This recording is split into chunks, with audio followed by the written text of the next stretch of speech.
ආයිබෝවන් ළමයි සුබ දවසක් ඔයගොල්ලෝ හැමෝටම අලුත් දවසක් උදා වෙලා අලුත් දවසට නැවුම් සිතුවිල්ලක් අරගෙන අදත් මම බලන්න මේ අදහස කොහොමද කියලා පුංචි අදහසක් ඔබේ ජීවිතයට කොතරම් ගැළපෙනවද කියලා මේ අදහස.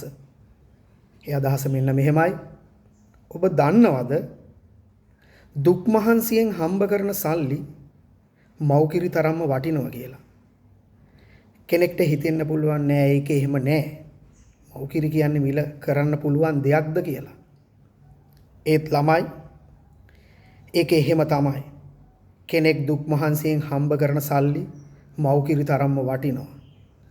ඔබ උපයන මුදල ඔබ හම්බ කරන මුදල තව කෙනෙකුට ගිනි ගෙඩියක් දෙන්නේ නැතුව වංචා දූෂණ අක්‍රමිකතාවලින් නැතුව ඔබ වෙහෙස මහන්සි වී යම් මුදලක් උපයනවා නම් ඒ මුදලෙන් තවත් කෙනෙකුට අගතියක් වෙන්නේ නැත්නම් ඔබ කරන රැකියාව හෘද සාක්ෂියට එකඟව නිවැරදිව කරනවා නම් ඒ තුලින් ඔබ යම් මුදලක් උපයනවා නම් ඒ ඔබ හම්බ කරන මුදල ඔබ උපයන මුදල මව්කිරි තරම්ම වටිනවා.